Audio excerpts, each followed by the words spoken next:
If you own real estate in Charles County, then this April Market Insight is just for you.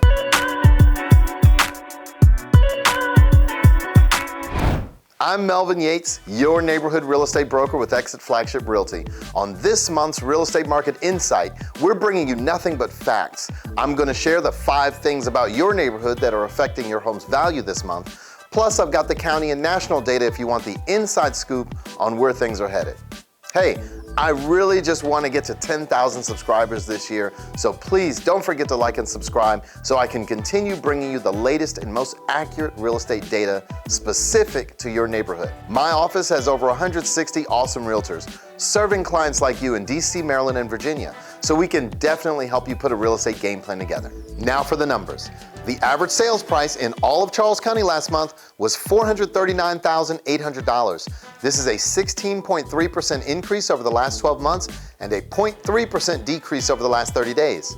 In Charles County, the total sales volume all added up last month was $103.9 million. Now that's up 2.1% over the prior month. The average time it took to find a buyer in Charles County was just 19 days. Even though we had 302 homes come to market for sale last month, we still only have about 2 weeks of total inventory in the entire county, which just isn't enough. I want my buyers out there to stay encouraged and work with only competent real estate professionals. And some of the best are right here in my office.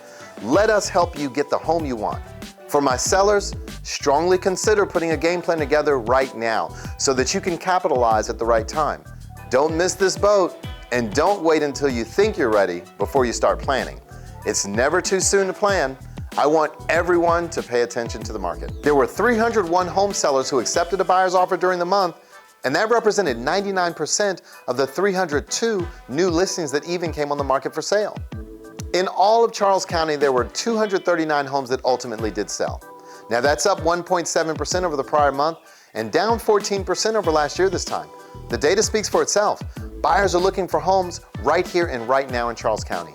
So if you have a house and are thinking about how to best benefit from this market, we should talk about a strategy. My agents have highly qualified families who want to buy right here and right now in your neighborhood, and they're willing to pay top dollar, I guarantee it. So if you're thinking about moving up, moving down, moving away, or just have a real estate question, let us help you put a real estate game plan together. Next, you'll want to watch the county and national data reports on the next video, but make sure you like and subscribe before you go and help me reach my 10K goal. Feel free to use the link to get an estimated value from our website, or just text me an address and I'll shoot over a free market analysis. As always, you can text, call, or email me anytime. Thank you for trusting me as your source for accurate local real estate information in DC, Maryland, and Virginia. Everyone wants to know the impact of rising mortgage rates on the housing market, and I'll also give a bit of a spring market update. So let's start with the impact of rising mortgage rates on the housing market. A lot of my clients are seeing mortgage rates rising, and they're asking the question, are home prices going to fall? What's going to happen to my home's value? There are a lot of questions out there, and we're here to ease the uncertainty. So we've gone back and pulled together the historical data to show you what's happened historically when mortgage rates were rising, so you can see the data and the facts for yourself. Now this is a look at how mortgage rates have been rising this year. No surprise, right? Mortgage rates are on the rise. Now this is data from Freddie Mac, and it goes back to the very beginning of this year. What you can see over there on the left is that the mortgage rate started out at 3.11 for the average 30-year fixed at the beginning of the year, and they've been steadily climbing since then, up to 4.67, which is the latest data that we're looking at right now. Now you may be seeing something slightly higher, slightly lower. The data that Freddie Mac presents here is a look back at the previous week, so at the end of March. The average 30-year fixed at 4.67. A lot of people are asking why. So we're going to answer that, and I think the next quote will really help. Freddie Mac says, mortgage rates are likely to continue to move higher throughout the balance of 2022, although the pace at rate increases is likely to moderate. Much of the increase in rates in early 2022 is in anticipation of what will happen later this year, especially with the Federal Reserve interest rate policy. So what does this mean? Rates are projected to continue rising. That's what the experts are saying. That's what we've been sharing with you all along, but likely at a more moderate pace. And that's because the Fed has risen their rate, and mortgage rates tend to follow that. And that takes a little bit of the uncertainty out of the market. And some of these rate increases have been priced in because experts now know what is projected to happen. So as we look at the mortgage rates rising, we are expecting to see them continue to increase, but at a more moderate pace. Now, as I mentioned a moment ago, the The big question people are asking is, what's going to happen to home prices as mortgage rates rise? A lot of people think that when rates go up, prices go down. Well, I want to share with you today the data, the facts that we put together in this. So, what you're looking at here is the impact of rising rates on home prices when mortgage rates rise by more than 1 percentage point. So this goes all the way back to October of 1993, almost 30 years, and it shows you that there was an average of about 8% home price appreciation as mortgage rates are rising by more than a percentage point. So overall, what we can see here is that rising rates have not had a negative impact on home prices. But I want to take this a step further, because I know a lot of people have more questions about what's going to happen if they want to sell their house. So look at this addition to the same data, and then add some home sales data for the same period of time. Now what we can see here is that was an average of a decrease of 11% in home sales as prices were rising. We know as rates rise, that tends to sometimes reduce buyer activity, and it prices some people out of the market. What we want to do is look at how things are affected overall. We can all agree that we have a fundamentally very different housing market than we had in some of these environments shown. So let's take a look at this for this first line. You see October 93 to December of 94. Mortgage rates increased by 2.38 to a final rate of 9.2%. Now I want to be super clear here that we're not looking at a 2.5% increase in mortgage rates right now. We're not projected to have that, and we're certainly not projected, according to the experts, to get up to 9.2% mortgage rates. So very, very different environment than what we're talking about. I want to segment that out so that we can look at the rising mortgage rate environment more similar to what we're seeing today, which is a 1 to 1.5 percentage point increase. So let's look at the same data, and what you can see overall is there's a little bit of orange, there's a little bit of black, meaning home sales as mortgage rates are rising in these environments, really negligible impact. So maybe down by 2%, maybe up by 2%. Roughly that 2% impact on sales as mortgage rates are rising in a similar environment. And of course the outlier is 2005, 2006, which was the lead up to the housing crisis, and home sales dropped by 14%. So what we can see here is that when you factor this data out, we start to see that rising mortgage rates don't have a huge impact on home sales. So why is that? One of the big things we have to look at is what's available for sale. We have to look at the inventory component, because today, what we are seeing is drastically low inventory. Inventory today is lower than it was in January of 2021, and keep in mind that that was historically low then. So very, very, very low inventory. It's a huge deficit. And when inventory is that low, we want to think about what's projected to happen going forward. Home prices are projected to continue rising because there just aren't enough homes for sale. We talk about supply and demand a lot in this environment, and that's what drives home price appreciation. So when we're thinking about home prices rising and home sales, we also are seeing plenty of buyers in the market. It's really a matter of buyers not being able to find a home to buy. There's not enough inventory. So when you see headlines about a softening in home sales at any point right now, it's not because of rising mortgage rates. It's because there aren't enough homes to buy. Buyers who want to buy aren't able to find houses as easily right now. So I want to layer in the inventory data because I think that really helps paint the picture of what's happening historically and where we're headed as well. So when we look at months inventory, and we only have it going back to 2003, 2004 for this series of data, but we had 5 months of inventory, 4.5 months, 4.8 months. We had a very, very, very different inventory level than what we have today. So when we think about these environments, when it looks like 2005, 2006, or 2012, 2013, where there was a little bit of negative impact on sales, inventory was very different. Home prices are projected to continue rising. Inventory is still very low, and that's the driver. And that's the driver that's going to propel us forward when we look at what could happen in the market and with home price appreciation. Now let's pause here for a moment and summarize with this data as mortgage rates rose by more than 1% and comparing a similar environment to where we are right now. Home prices continued to appreciate. There's a negligible impact on home sales outside of the housing bubble, of course. Back then, months of inventory was very, very different. Where we are today, based on months of inventory, prices are projected to continue to rise. Let's look at a few quotes from the experts. NAR is saying this: while higher short-term interest rates will push up mortgage rates, I expect some of the impact to be mitigated, eventually through lower inflation. Thus, I expect the 30-year fixed mortgage rate to continue to rise, although we aren't likely to see big jumps that occurred over the past few weeks. So what is this saying? It's saying inflation is driving this increase in mortgage rates. We expect it to continue to rise, but it won't be at as quite a rapid pace as what we've seen over the past few weeks. So that's what NAR is saying. Now let's look at what Freddie Mac is saying. History suggests that when rates rise, there is an initial bump in home prices, as many move quickly to buy a home before rates increase further. But after that period, home prices slow. Freddie Mac analysis shows that a 1% increase in mortgage rates result in home price appreciation that is 4 percentage points lower. For instance, a 1% increase in mortgage rates would change home price growth from 11% to 7%. So what Freddie Mac's saying? We certainly feel that home price appreciation will slow, mortgage rates will slow some of the frenzy, but we're not talking about depreciation. We're talking about a softening, a deceleration. And that will help slow some of the frenzy as we move forward in the housing market. Now this last one's a big takeaway from Freddie Mac. It says with rates rising and expected to rise through 2023, it makes sense to obtain a purchase or refinance a mortgage if you are in good standing. Now let's turn our attention to the spring market. First, Mike Simonson from Altos Research said it best. He said this: "We keep watching for it, but there are absolutely no signs of market slowdown anywhere in the data. If anything, we're seeing the market continuing to heat up." And we're in a very, very busy market and have been for one in the last couple of years, all through the time we were in COVID, all through last year, and certainly coming into this year. Many were saying, okay, maybe the market's starting to moderate, but we're seeing a very, very busy market right now. If we start to break that down by traffic maps, NAR just came out with the most recent buyer and seller traffic maps. So let's start here with the buyer traffic map. What you see here all over the country, with a few exceptions, strong traffic from buyers. You know, the rise in rates is not slowing down buyer traffic across the country. A few states, even where there's maybe stable buyer traffic. But as we head into the spring market, very, very strong buyer demand. And the rise in interest rates is not slowing buyers down across the country. You know, if we look at the other side of this coin, seller traffic, very, very weak to very weak seller traffic across the country. In the middle of the country, above Nebraska and Wyoming, it kind of looks like there's nothing there.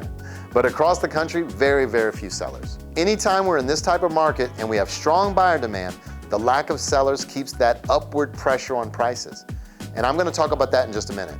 But if there's any sort of good news relative to sellers and listings, is in March, active listings increased in this country for the first time in 6 months. If you go back to the fall of last year, around September, we started to kind of fall down in active listings, all those being consumed by the buyers in the market. And we're starting to see a tick up. Very little, but nonetheless an uptick. And the interesting thing is that if you look at where we were in March, 382,000 active listings in the country, according to realtor.com. And go back to March of last year, about 471,000 active listings, which is about 90,000 active listings short this March as compared to last year. All of this is creating a bias towards the upside, meaning forecasters that are looking at the markets and saying, no, you know what, we thought it was going to be this amount of activity, but we see it being a little bit more. And I think it's articulated well here by Fortune. They say, now more industry insiders are throwing out their previous forecasts and replacing them with more bullish short-term looks.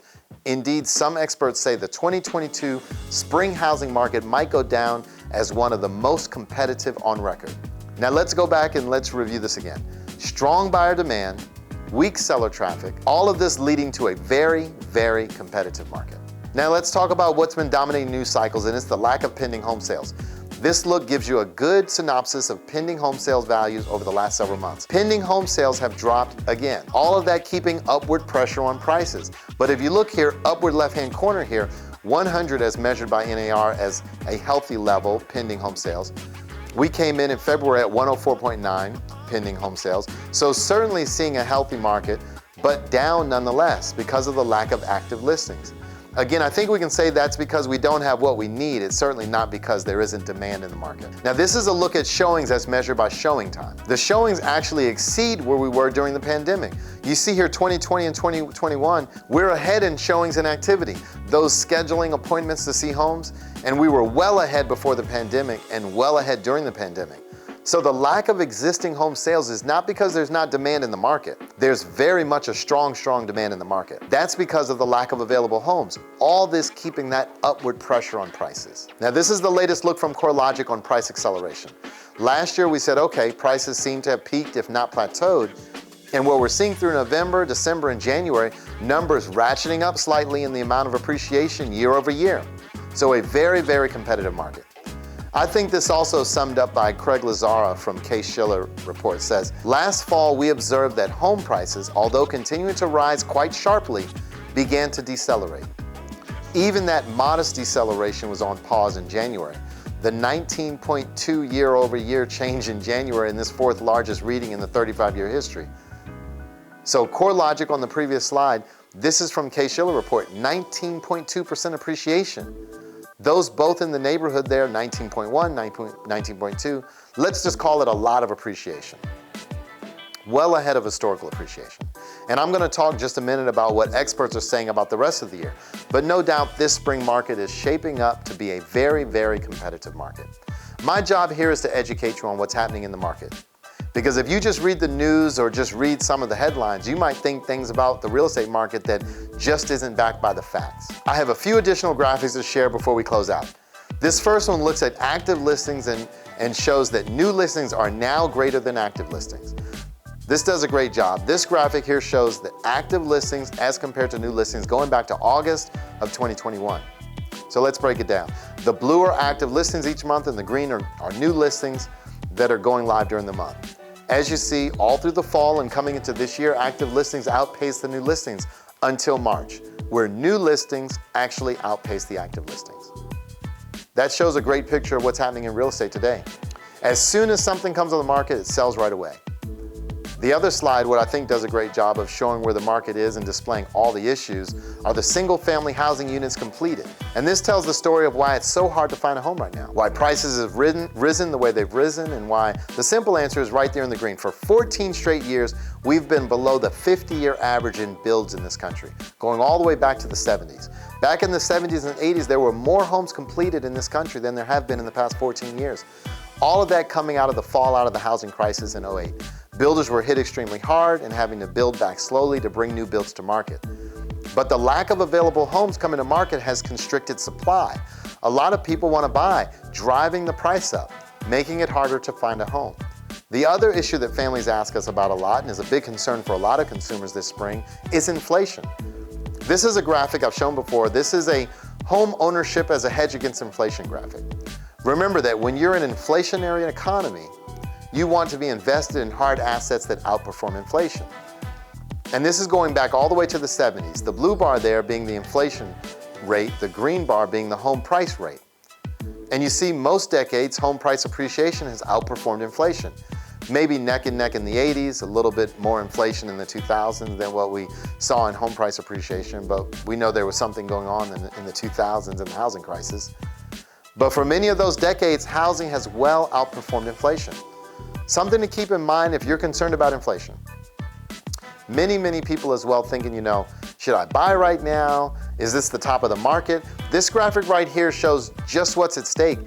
In the Home Price Expectation Survey, the Home Price Expectation Survey is a survey of 100 economists, real estate professionals, market investor professionals that say, what do you think is going to happen in home prices between here and 2027? And this is the potential growth in household wealth over the next 5 years based solely on increased home equity if you purchase an average price home, about $360,000 home in January of this year.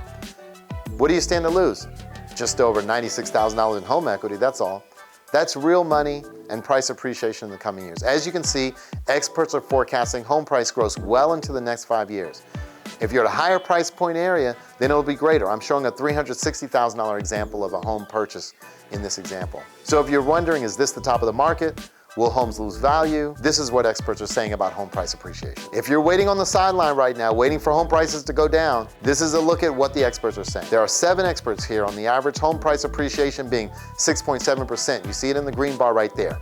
There's literally no one right now forecasting prices to go down. On the low side, Zelman saying 3%, CoreLogic saying 9.6%, and you see everyone else in the middle there. But there's no doubt that this is a competitive spring market, and this is going to be a competitive year. We will see home price appreciation. I think the experts will raise their appreciation numbers as we go throughout the year, but no doubt we're going to see appreciation in homes this year, well above what we've seen in historical years.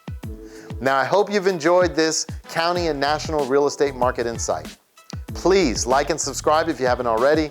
Feel free to use the link to get an estimate of value from our website, or just text me an address and I'll shoot over a free market analysis. Thank you for watching, and we'll talk soon.